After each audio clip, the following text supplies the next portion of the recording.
Today on Blue 58, the Packers presumably are done picking up noteworthy players, but should they be? Maybe not. Let's take a look at some free agents who might be able to help. Or maybe we'll just steal some from another team. Blue 58! Hello and welcome to another episode of Blue 58, the one and only podcast at thepowersweep.com. I'm your host, John Meerdink. Happy to be with you here for another episode. Got some good things to talk about today, mostly hypothetical, and how much of it is really going to pan out. Probably none of it, but that's what the offseason is for. So the Packers are basically done as far as putting their roster together for this season, at least the early part of their roster. Brian Gutekunst has shown his tendency to continue to churn his roster as the offseason continues, as training camp gets underway, as the season goes on. You get the point. He's always looking for players. So, with free agency being all but officially over, could he still be interested in shopping a little bit? Because there are some interesting names out there. The Packers are roughly $8.5 million under the cap this year. Kenny Clark's extension, whenever that comes, probably sooner than later, is going to eat up some of that. Potentially all of it. But let's pretend that it won't. And chances are if the Packers sign any free agents, they're going to be players who won't take up much of that money, or, more than half of it at any rate. Probably not any more than $3 to $4 million.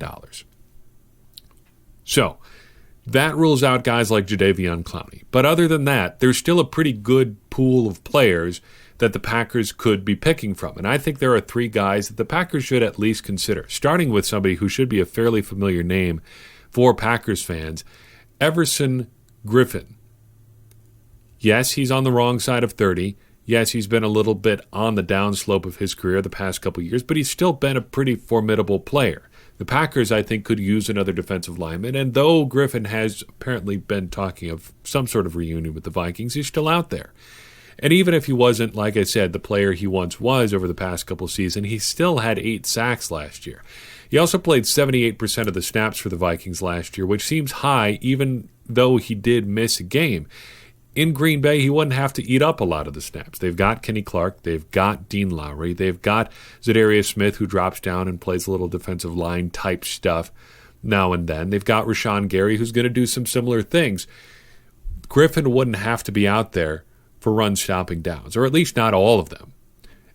And I think if you look into your mind's eye and picture a defensive line group on third downs featuring just 2 players, Kenny Clark and Everson Griffen, you can really start to talk yourself into a situation like that. You could bump Griffen out to end in that situation, not an interior rusher, rush Zadarius Smith on the inside, rush Rashawn Gary on the inside. Heck, get really crazy. Put Clark and Everson Griffen on the end, and rush Rashawn Gary and Zadarius Smith both from the inside. Get really weird. Who cares?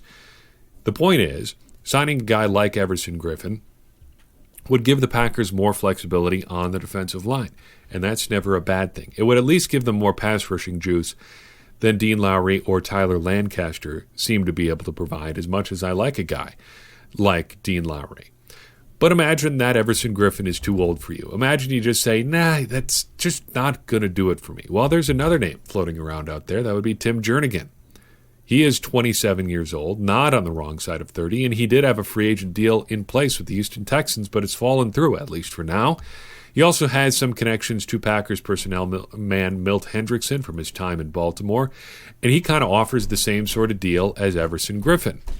You have those 2 defensive linemen in there together, cause a little havoc, give yourself some room to move around with Zadarius Smith, do some things up front, and you get a little bit more pass-rushing juice than you would have with a guy like Dean Lowry. It's at least something to think about. Now, the offensive side of things is more or less picked over. The offensive free agents out there basically come down to 36-year-old Vernon Davis, a few offensive linemen who have either been hurt or are likely to be hurt because they're old. There's not a lot out there. And you understand why, because if you're a playmaker, you tend to get scooped up pretty quickly. But wide receiver Taylor Gabriel is still out there. And I think he's worth considering for the Packers. The Bears apparently have decided that they only want to have tight ends out on the field on offense. That's fine. That's an interesting approach. Not the approach that I would go with or most teams in the NFL would go with, but that's what the Chicago Bears are doing. Gabriel was a tad on the expensive side. Also not a tight end, also only 5'7", so probably wouldn't be that great of a tight end anyway. Gabriel was heading into the third year of a 4-year, $24 million deal, and after a season in which he only had 29 catches, you can see why they decided to go in a different direction. Part of the reason that he only had 29 catches was because he didn't have anybody really throwing him the ball, at least not anybody who could actually get it to him. He had 29 catches, sure, but he only had 49 targets. And of those 49 targets, Sports Information Solutions only deemed 36 of those targets as catchable balls. It's not like he was just overwhelmed with good opportunities coming his way. Adding Taylor Gabriel would give the Packers a little bit more speed at wide receiver. It would help them diversify their wide receiver attack. Add in 5'7" Taylor Gabriel to your room full of trees that they currently have at wide receiver is a little bit of a change-up.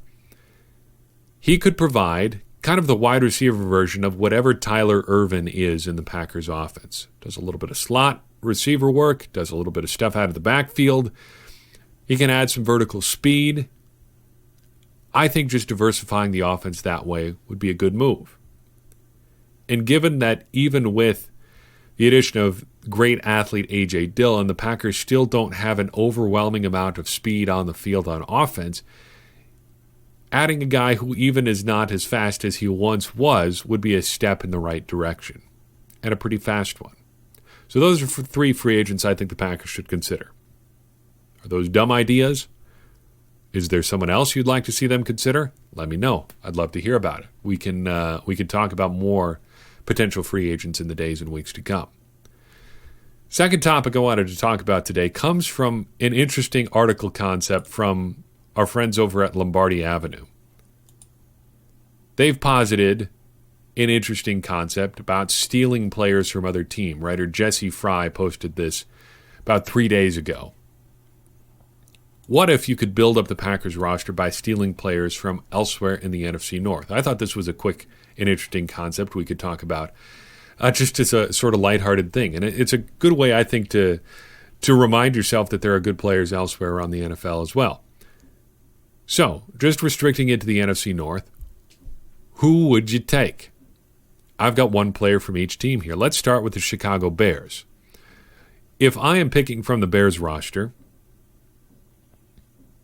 Khalil Mack is awful tempting, but the Packers already have Zadarius Smith and Preston Smith. Where do you put him? Probably ahead of Preston Smith. But if you're viewing the Packers as set at edge rusher, what else do you do?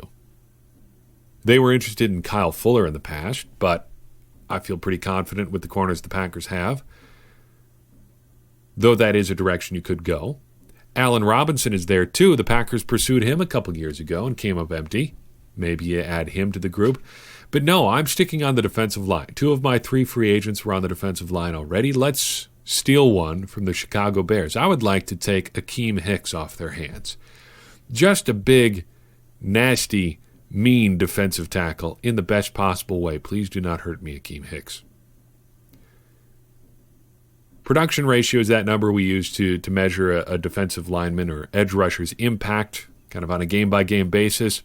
How's this for you? Just as a defensive tackle, rushing strictly as an interior rusher. He has a production ratio of 1.12 during his time with the Bears. Yes, he missed a few games last year. Yes, he is on the older side of things. I don't care. I want to line him up next to Kenny Clark and really get after some teams in the interior of their offensive line. Let's do it. Sticking on defense, if I'm heading over to Minnesota and stealing a player from them, as tempted as I am about Harrison Smith, I think I would take Eric Kendricks. He is just about a perfect modern inside linebacker. You want him to play against the run, he does that and does it pretty well. 23 tackles for a yard or less on run plays last year, tops on the Minnesota Vikings. You want him to cover, he does that pretty darn well too. He allowed just 32 completions on 60 targets last year. Passer rating against him was just 82.8. Those are defensive back, safety-type numbers.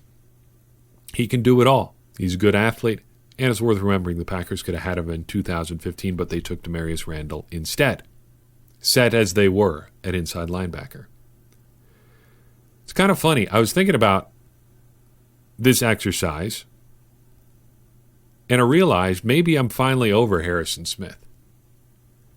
Because the opportunity to take him means that you're taking either Darnell Savage or Adrian Amos off the field. And he is probably better than both of those guys, but I just feel pretty good about the Packers safety group. For a long time, I have coveted Harrison Smith ever since, we got a year into the Nick Perry experience, and it became obvious that they made a mistake taking him one slot ahead of Harrison Smith. But now I think I'm ready to put that behind me. I think I would take Eric Kendricks over Smith on the Packers defense. Maybe that's incorrect, but this is my hypothetical theft of opposing players. If there's a different direction you want to go, that's fine.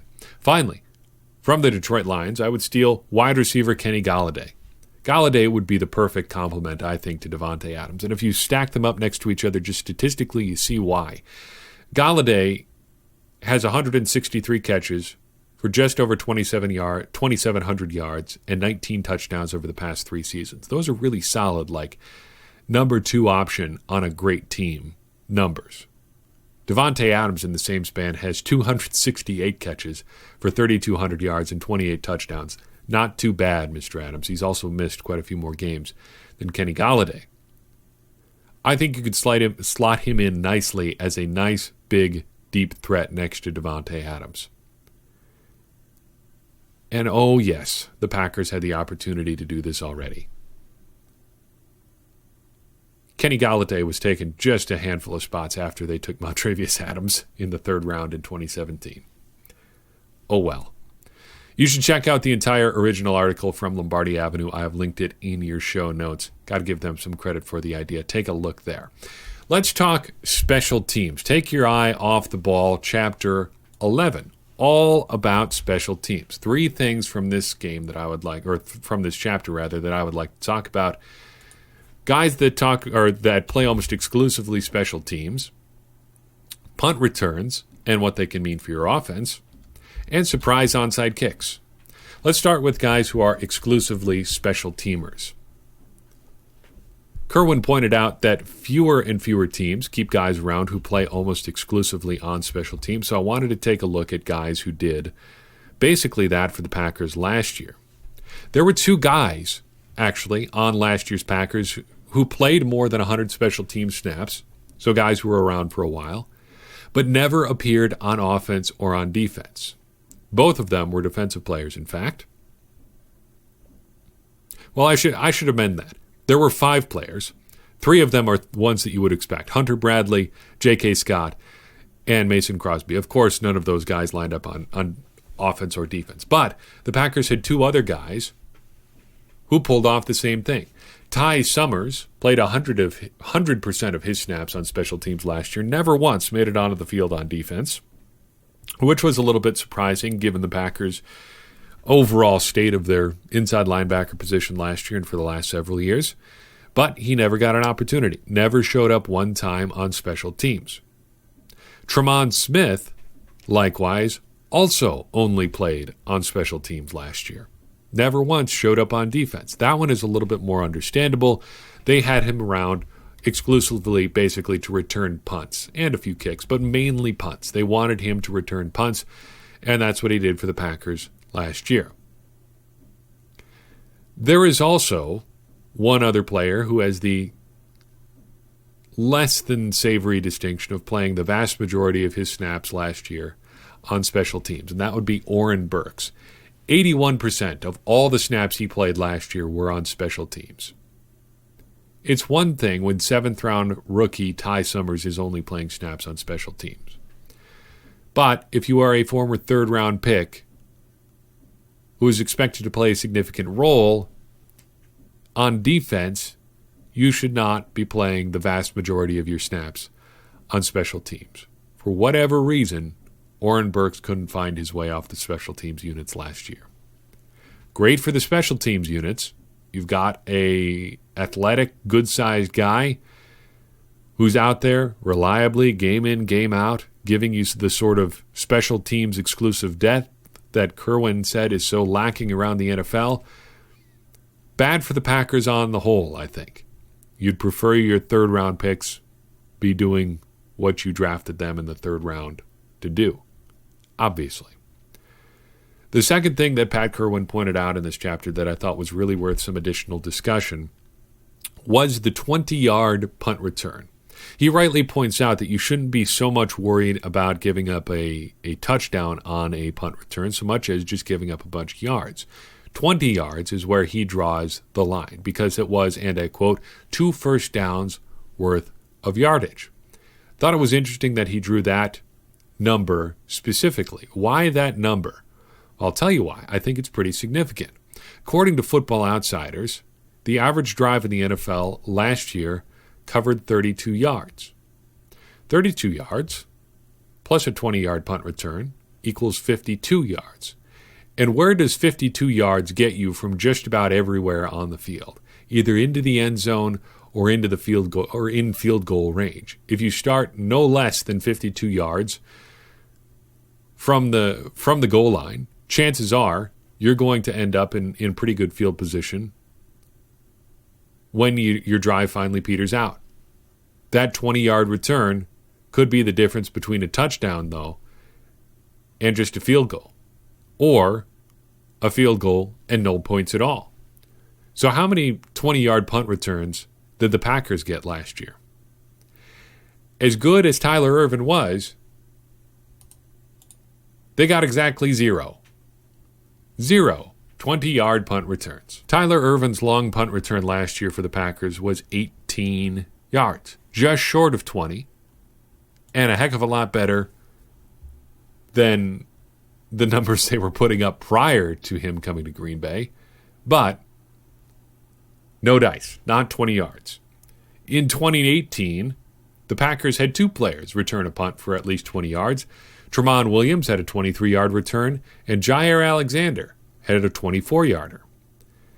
In 2017 and 2016, they had Trevor Davis back returning punts, who, for all of his lack of contributions on offense, was a pretty darn good punt returner at times.